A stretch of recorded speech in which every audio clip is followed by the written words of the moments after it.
Hey, everybody. Welcome back to the official Big Bang Theory podcast. I'm your host, Jessica Radloff, and joining us today is resident director of the Big Bang Theory, Mark Cendrowski, who also is director and executive producer over at Georgie and Mandy's First Marriage. Yay. It is so nice to have you back for season 3. Thanks. This is great. Great to be back. Thank you. And a new set and everything. I know. It looks really nice. I feel very cozy. I mean, here. Well, these chairs are great. We got new chairs too. So, you know, it's very much like we just want you to feel at home here. And I feel like we all are at home watching this show. Making the big bucks now, I see. Okay. We're trying, for at least appearing that way. We're trying.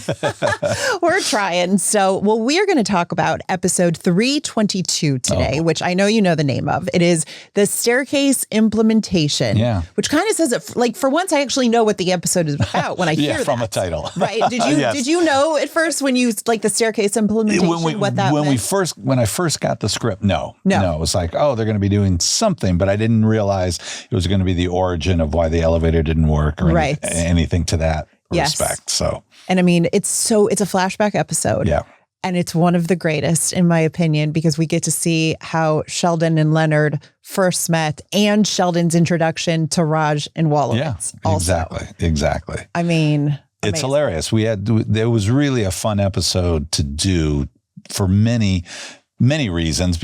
Not only do you find something out that's so central to the show, but seeing people in the flashback area and the fun that people had, makeup and hair, wardrobe, even set dressing, how much fun they had to dive in to do something very special, very different in their eyes. Yeah. So. I was going to say, did it feel like the first day of school in a way? Like in a way, because you're new set almost? Yeah, you're starting from scratch a little bit. Yeah. And actually, for myself and for the actors, it was really an interesting thing because we were going back to before these characters were what we knew. Right. And it had only been a couple, season 3, we'd gotten so far into the stories and we knew what they were like, but to be able to go back 10, 12, how many ever years it would have been. It was only 7. Is that what it was? If you look at Johnny Galecki as Leonard, he looks like he's Weird Al Yankovic from the 80s with the hair, which we'll watch a clip of. Yes. But the hair, I was like, what is this? It reminded me a lot of actually I think it was the end of the first season when they went off to and the Antarctica or the end of second season, the North Pole or wherever it was.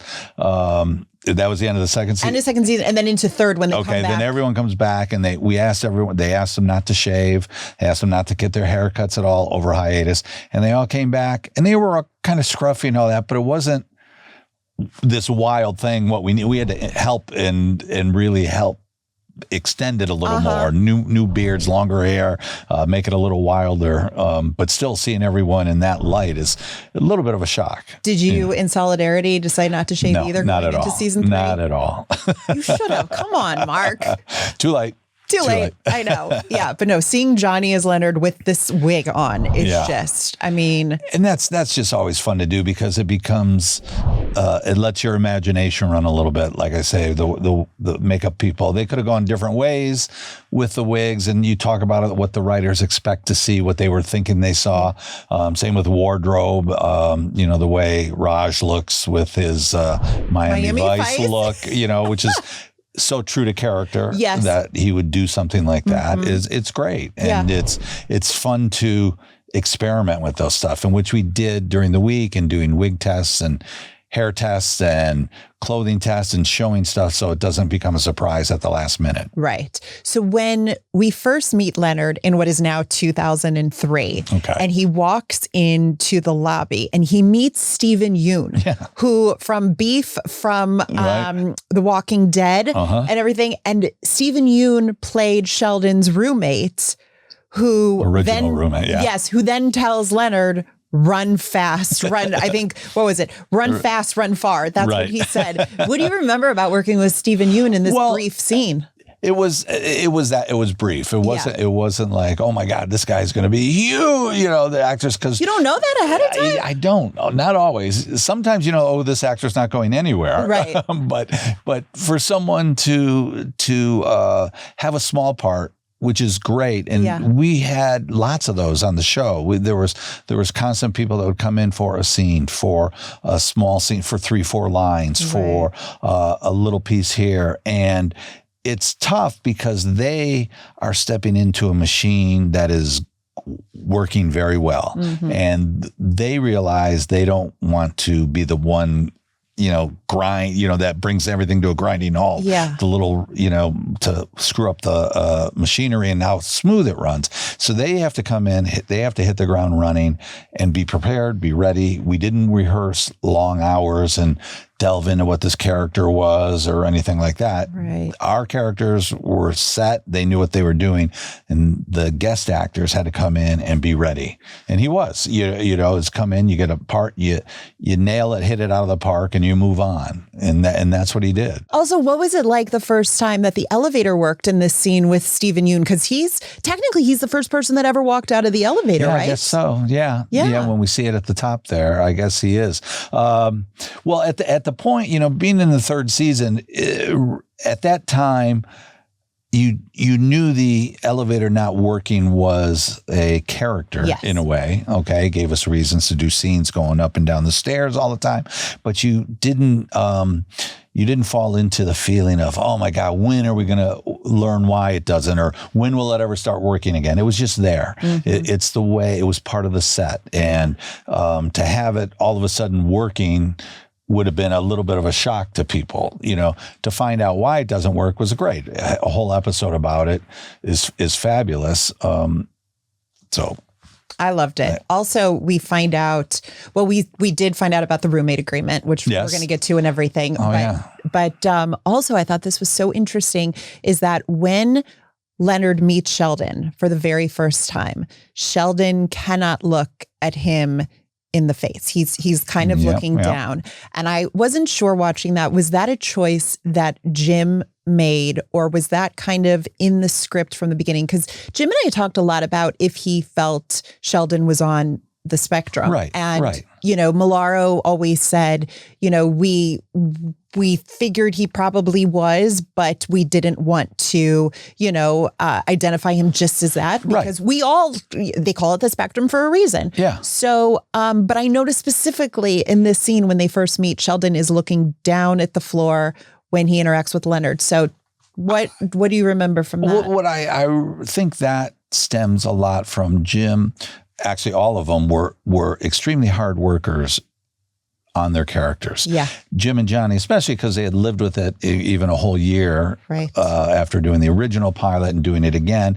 And so these are characters that you could put a lot of thought into, and they did. I mean, all the actors every week coming into table reads, having choices made and ideas and ready to go full speed, 100% from the table read, because you had to see if things worked or didn't work immediately. And so knowing these characters as well as they did, I really think Jim at that point is deciding again, we're going back. So we've established this character from A to C. Now, what is it before A? Mm-hmm. This is 7 years earlier. Yeah. As you say, what would he have been like? And he can't be so radically different. You wouldn't ring true to the character or to the show. But I think he probably brought that in with the idea of like, he's even more Jim-like.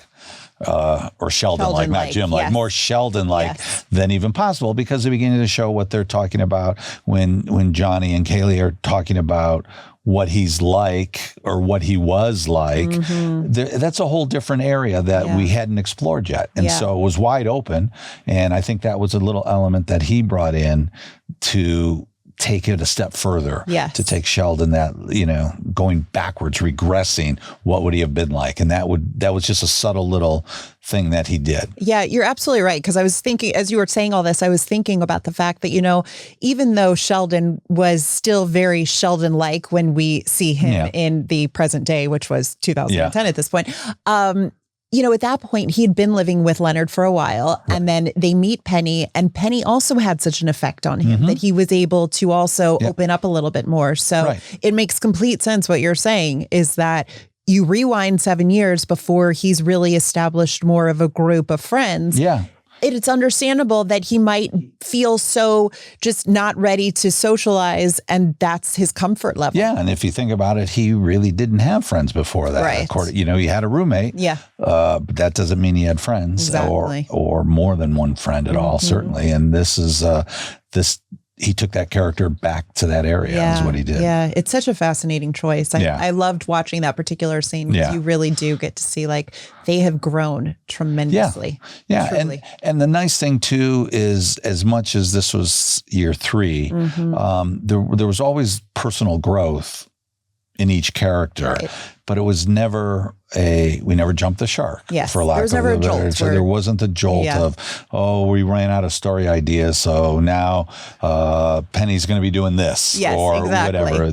Everything was always done organically, which was really the strength. All the writing was done that, and by the writing being so strong and the characters being so well defined, it made it easier choices for the actors, and it made it not easier, but it certainly gave them the guidelines of where to run with the character and where to take them. Yeah. After Sheldon and Leonard meet for the first time in the doorway, we are introduced to apartment 4A for the very first time, a very different looking apartment 4A. So we are going to see that clip. And don't forget, you can watch the entire episode on HBO Max. Have a seat.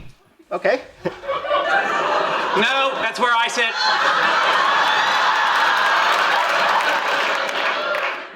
What's the difference? This seat is ideally located, both in relation to the heat source in the winter and a cross breeze in the summer. It also faces the television at a direct angle, allowing me to immerse myself in entertainment or gameplay without being subjected to conversation. As a result, I've placed it in a state of eternal dibs. Can you do that? Cathedra mea reguli mei. That's Latin for my chair, my rules. And even there, the eyes, like you say, not being able to even quite look up at them for more than a half a second. Okay, do you want to know an Easter egg about that scene that I would never have paid attention to before, and then I did when I was rewatching the episode? So in 2003, when that scene was supposed to take place, the Rubik's Cube tissue holder was not there. That didn't appear until the beginning of season 3. Okay. So that is an error that wasn't, unless you're going to prove me wrong, that wasn't supposed to be there. I don't know the history of the Rubik's Cube. Yeah. Milaro brought it in because a friend made it for him. Right. And he brought it in season 3. So it didn't exist in 2003. Oh, interesting. Isn't that crazy? That's crazy. I would not have picked up on that before, but I was like, wait a minute. It's not quite the Starbucks cup in Game of Thrones, no, I know, but that's pretty good. But I love little bits of like trivia like that years later. Like, wait a second. Well, if in looking at it too, seeing the set as empty as it was, because a little thing. What was that like? That was kind of bizarre. Taking everything out of there, you realized how big the set is, and how much you take stuff for granted. The upstage areas and the desk and the upstage area and the kitchen area, and just having this one big open space, and not to define it to the dining area, the couch, the front desk, or what you had in the kitchen, was great. But I do to go back to the little Easter eggs. I remember in the first season, or after the pilot, early on, that was right when high def was really starting to come into television, and all the actors were worried about, oh my God, are you going to see my wrinkles and my gray hair and all of this? Well, you could see so much clearer. The whole back wall, library wall back there, was just filled with books that you would have gotten from the set dressers, just got from the lot. Right. Well, you could now read the titles. The cameras were so good, you could read the titles of these books if you zoomed in enough or could see it. And it was like, you can't just have any book there. That you had to be true to the show, which is what someone like you or other people would have noticed, going, wait, they're not going to have that book. Doesn't make sense to have it there. That's not a real book. Right. And they went out and redid it with all physics books and science books and cartoons and figurines and everything to be true because you'd be able to zoom in and know what books were on the shelf there. That's really fascinating. And with our audience, they knew. Well, it's the same thing with the box of Penny Blossoms that people picked up on the fact that she had a last name on one of the shipping labels. And they it's on the internet where they zoomed. First of all, I still don't know how they zoomed in as much as they zoomed. I'm like, what kind of zoom thing is this? But that's when they saw it said Penny Teller.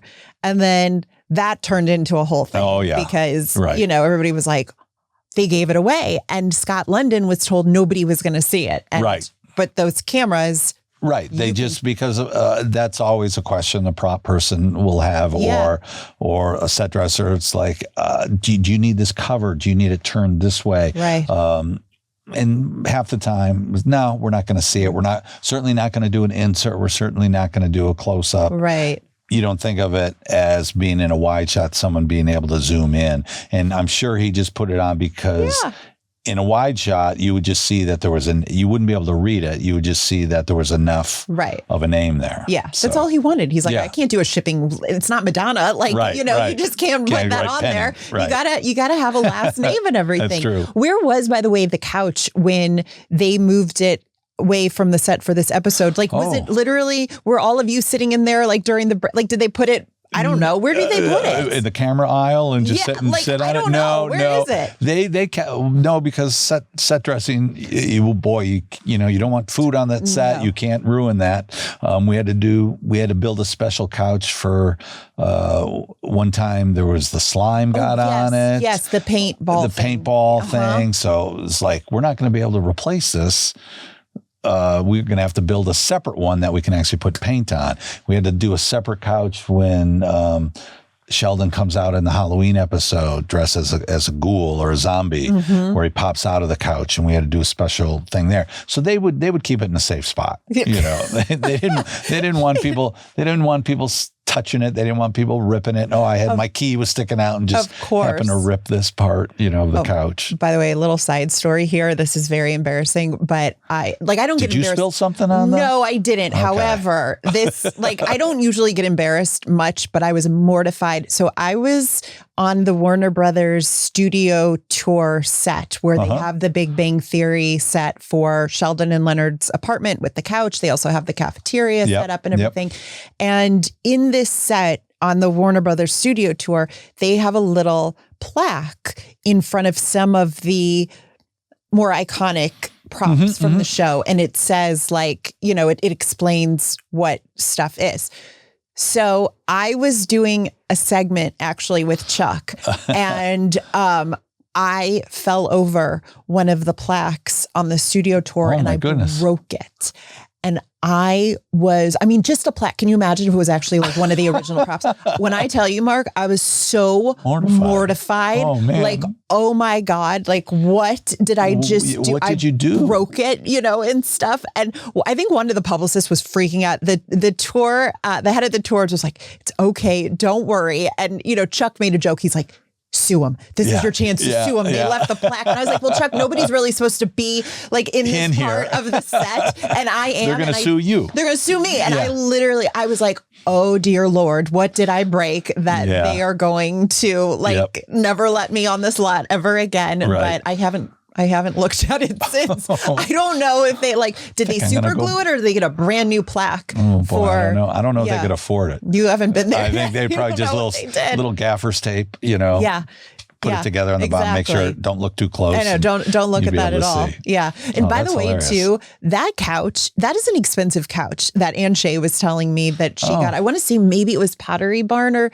something, but in the episode, it is Leonard, I think, who says he got it for $100 from the neighbors that were moving out someone downstairs. moving out downstairs, right? I was like, that's generous to say just $100. I was wondering, what does Ann Shay think of this? Because this is not supposed to be $100 couch. Right. It's a lot more expensive than that. Yeah. But it's a good looking couch. It's a good looking couch. Yeah. We also meet Leonard's now ex-girlfriend, but then girlfriend, Joyce Kim, played by Ally Mackey, who is known from Wrecked in Toy Story 4 and the Big Door Prize. Right. You knew she was obviously going to be a big star too, clearly from the scene in Bed as Joyce. You can tell, look at when you don't have, as a guest star comes in, and I don't have to spend a lot of time with them, they're doing a good job. They're doing their job. They were hired, in the audition, they brought their choices, whatever they were going to do. And the producers, they like it. They go, this is what we want you to do. And that's great. And so if they nail that the first day and get that laugh, I'm like, oh, that's something I don't have to worry about. Yeah. That's what I want. Yeah. I want someone, you're hired to do this job. They do it great. And it's the ones that get hired, and then all of a sudden they're changing things up. And at the table read, they're making choices that are just, where did this come from? Why are they playing it that way? Right. And you notice it right away. And usually you talk to them immediately going, look at this is, I don't know what you did in the audition, but that's what we're looking for. Right. This, not this. Yes. So that's what you have to bring. And if not, it's not a problem to fire somebody. It happens all the time. Yes. All the time on shows. Well, it's so funny because I remember Will Wheaton was here and he was talking about Shatner in one of the last episodes where you were the director for that one when he was on. When they all played. And he couldn't say the right pronunciation of The Wrath of Khan. Right. What did he say? Something. Will says it great, but it's just like, you're not going to go fire Shatner over this. Right. But the amount of stress that was taking place about who goes to tell Shatner tells him, that he's pronouncing it wrong. Try it like this. They were all scared out of their minds to do it. I remember that. So, yeah.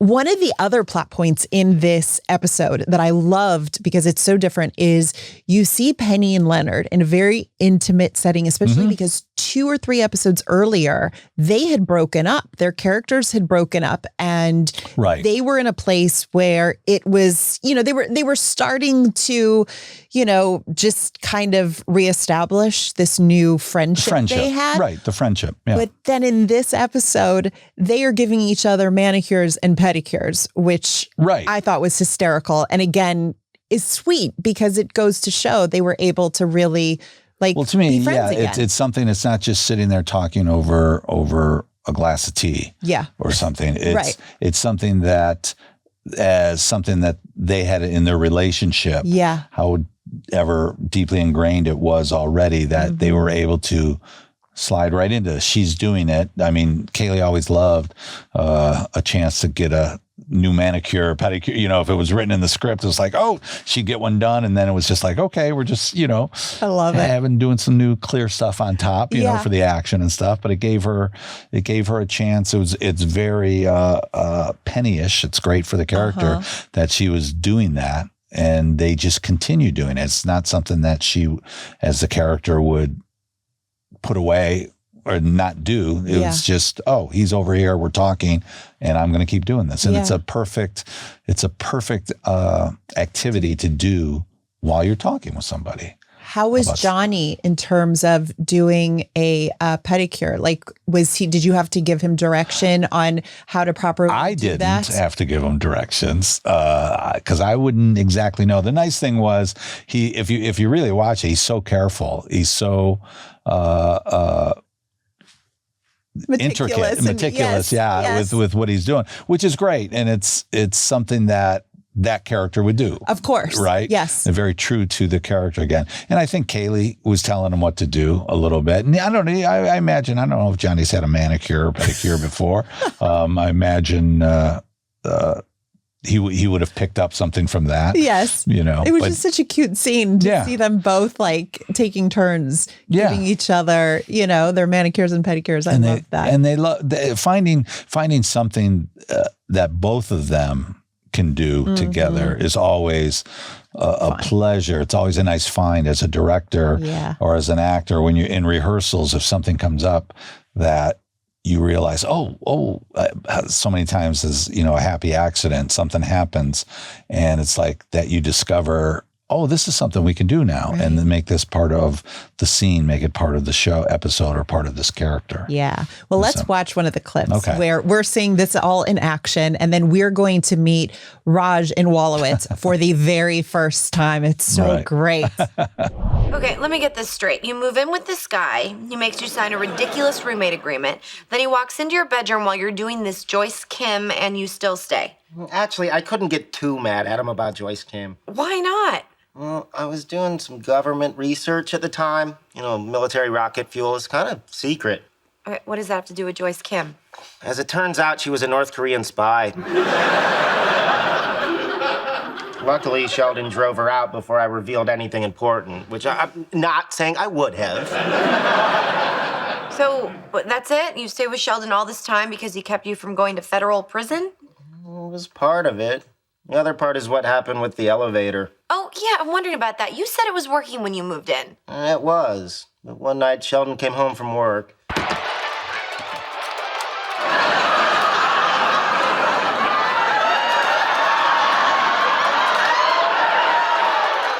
What is going on here? Hey, Sheldon, this is Howard and Raj. They work at the university, too. Hey, I'll get to you later. What are you sitting on? I can't speak for these guys, but I'm sitting on my tushy. It's a joke. Not a good idea.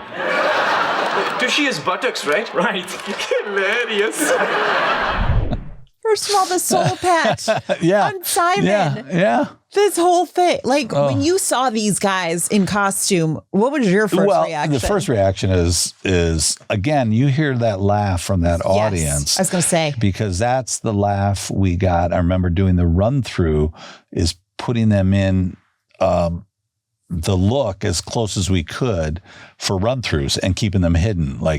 So the writers and producers, everyone's sitting out ready to watch, and we'd reveal them. Either we'd have a rolling black in front of them or do whatever we can to keep that joke as fresh as it was for the audience seeing it for the first time.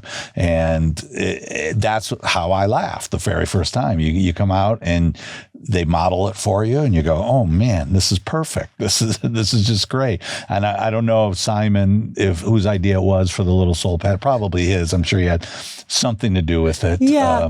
Just to give it that little one piece extra. It's just great. It's so good. I mean, and this is what has made you such an amazing director, is because, yes, the writing is amazing, the actors are amazing, but if you don't have a director of your caliber to execute it this way and to see these laughs and this come together, it just doesn't work as well. And you did that. It reminds me, we often had to do things like that because so many of the jokes were written as a smash cut, as they would say, going from one scene, and then you would smash cut to often a visual joke to get the laugh, or the setup happened there and you would smash to this. And we did that quite a bit. The way some of the stylistic writing that they did, they did it all the time. Yeah. And I do remember the one time, the first time Sheldon and they slept together. And what we had to do, which was so fun, was for the run through, again, we didn't want to give it away, but I had our prop guy with just a big piece of cardboard in front of Mayim. And we got her ready. We did her, messed up the hair, had the lipstick kind of smushed and the look. And he stood there and the scene started. And then I gave him a cue and he just pulled it away.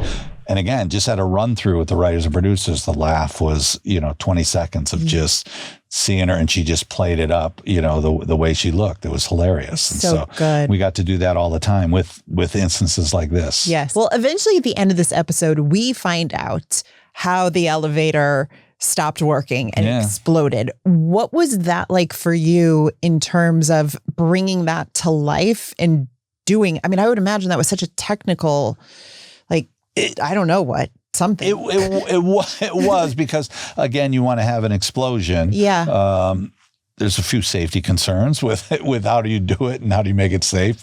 And the timing work, the prop guys and our special effects teams were great. Yeah. Because we were constantly throwing stuff at them, often at the last minute. Right. And they were it was just like nothing bothered them.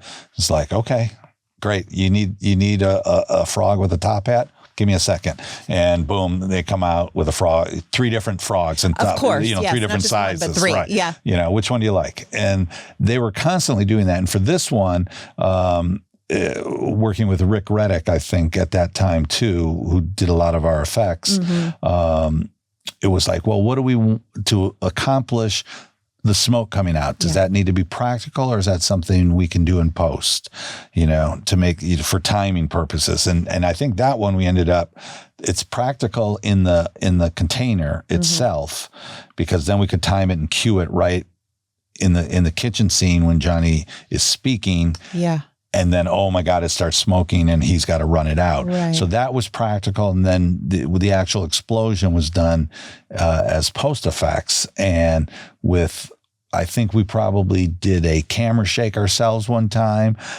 Then we did enhanced it in post one time to give it that feel. The sound was a big part of it. If you really look at it again, really helps to the effect of what went on. And so the bottom line is it's funny is always what you're looking for. You don't need it to be as realistic if it's going to take away from the funny. Yeah. And so that's what you have to do, is make sure the timing works and the effect is enough to enhance the funny.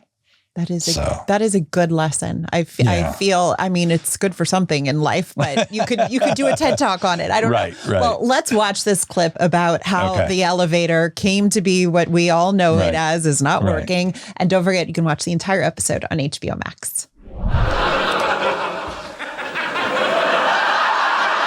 You're waiting for the elevator? Right. Wait, it's here. Give me that. What'd you do that for? I had plenty of time.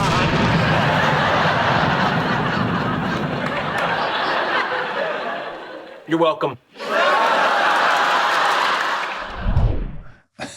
I noticed that Johnny almost slipped for a second when he was getting in the. Did you see that? Getting in the elevator? Yeah, there was like a blue.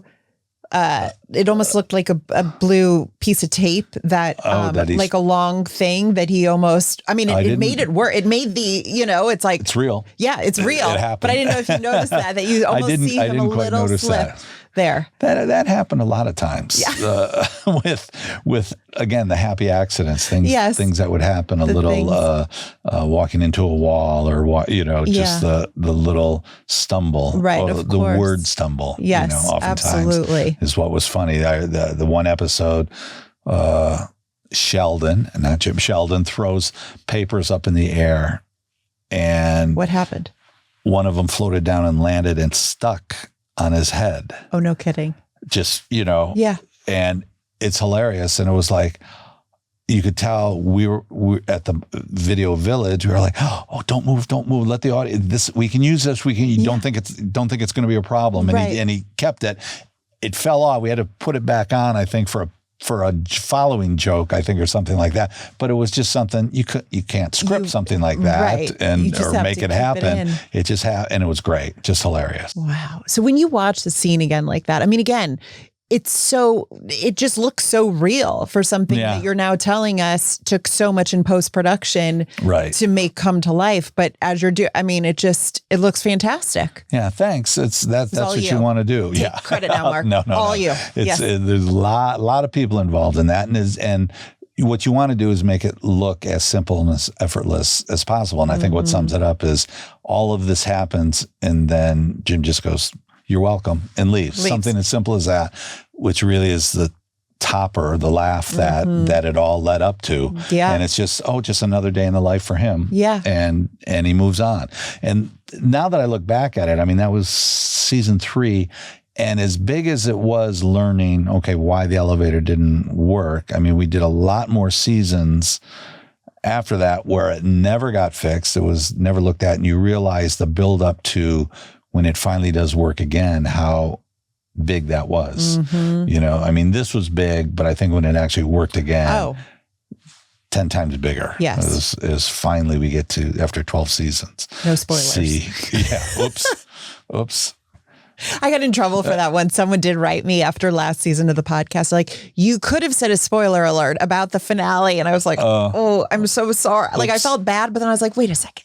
It's been off the air now for 5 years. Like, you should have watched it by now. Yeah. But it's hard when I won't say any more after that of the finale. Right. If you haven't seen it yet, definitely go watch it on HBO Max. It's there. It's there in its entirety.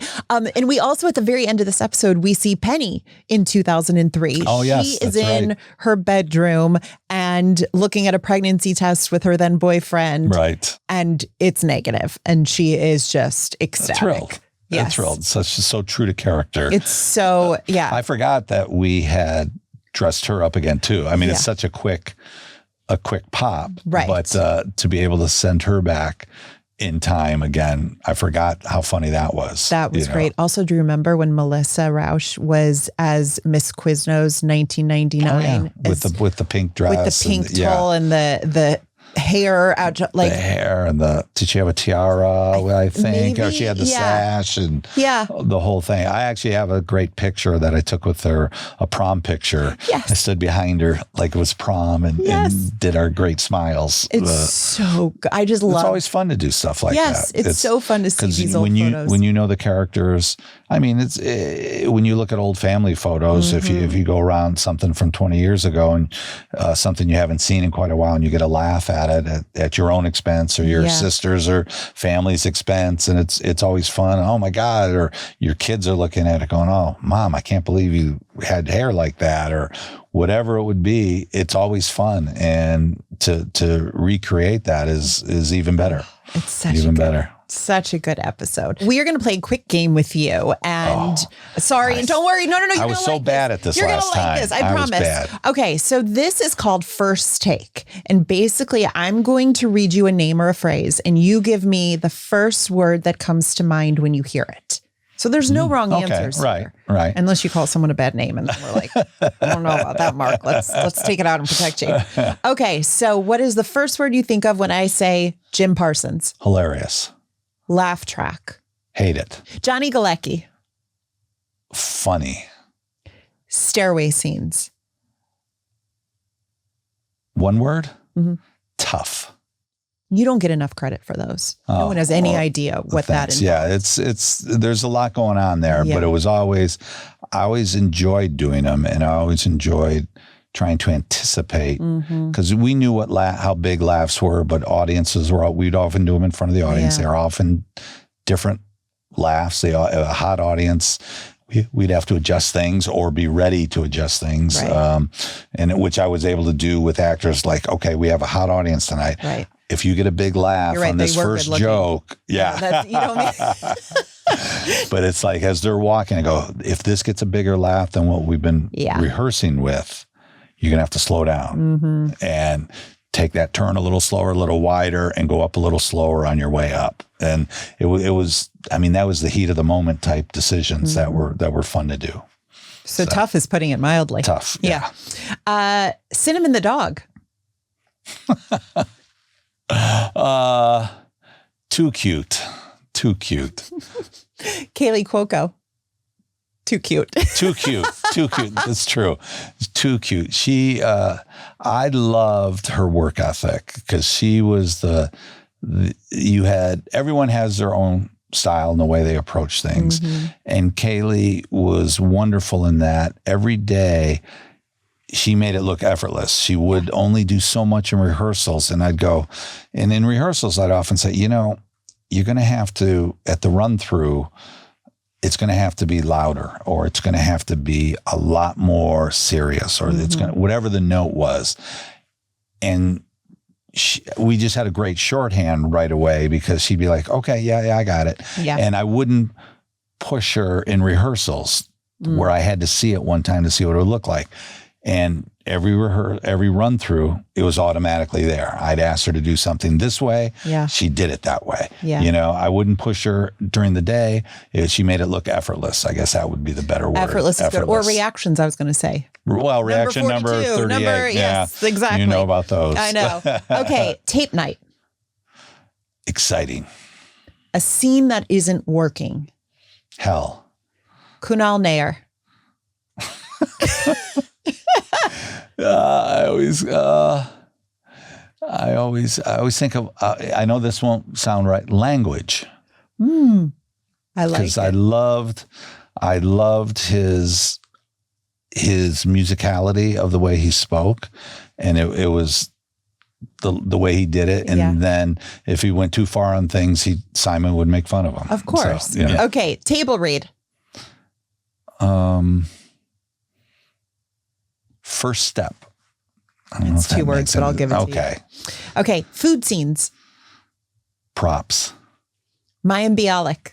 Crossing. You got to explain that to people. I got to Mayim, again, they all have their way they approach things.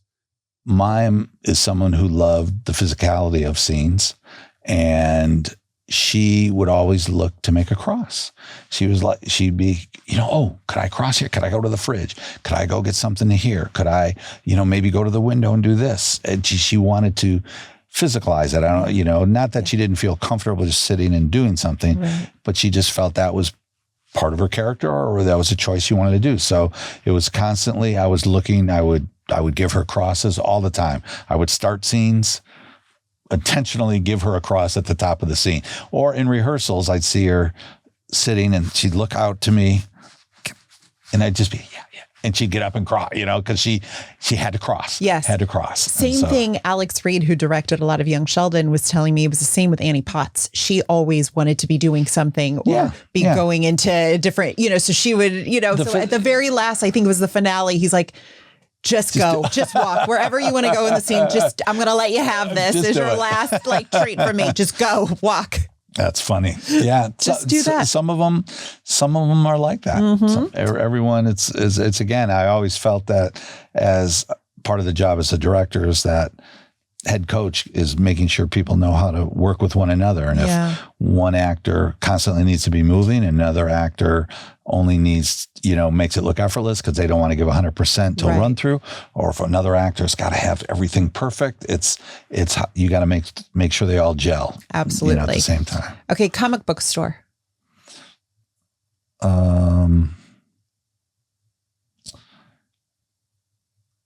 Well, it's always 2 words. I'm always saying, okay, fine. Tell us 2 words. I loved it because it was. No, this is more than 2 words. No, love it. But the reason I love it is it was a great set.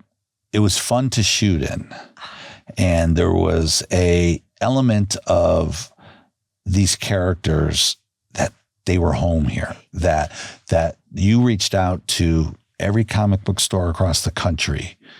Anyone that had spent any time in those, just, it was a comfort zone. It was, man, I feel at home here. Yeah. And they all just the action of looking through comics, the way people used to look through albums in record stores, or the way in a bookstore, the way you looked at books and read things. It was just, you were in that element. I loved shooting in there all the time. I love that. Okay. Sheldon's knock, knock, knock. Funny. Would that work? Well, that of course works. We'll take it. Melissa Rauch. Oh, she won't like this, but squeaky. I loved her voice, the way she used that. It was such a tool for her. And I just being able to, same thing, throw things at her that she would take as a challenge. And it's like, oh yeah, okay. Yeah, I could do that. Yeah, that sounds fun. Let's do it. And just jump in 110% all the time. I love it. Sheldon's apartment. Spacious. That goes with the episode. It goes, that's sort of what's leaning me towards this right now. I really, I loved, because it wasn't a box. It wasn't just a square with a couch in it and a TV in the front. There was a life in there. You could be sitting on the couch when they worked at their desk. If you went into the kitchen, the flow from the bedrooms to come in and out of the front door. It was a great space to work in. The Big Bang Studio audience. Wild. Simon Helberg. You can't say hilarious. You can't say funny. I know.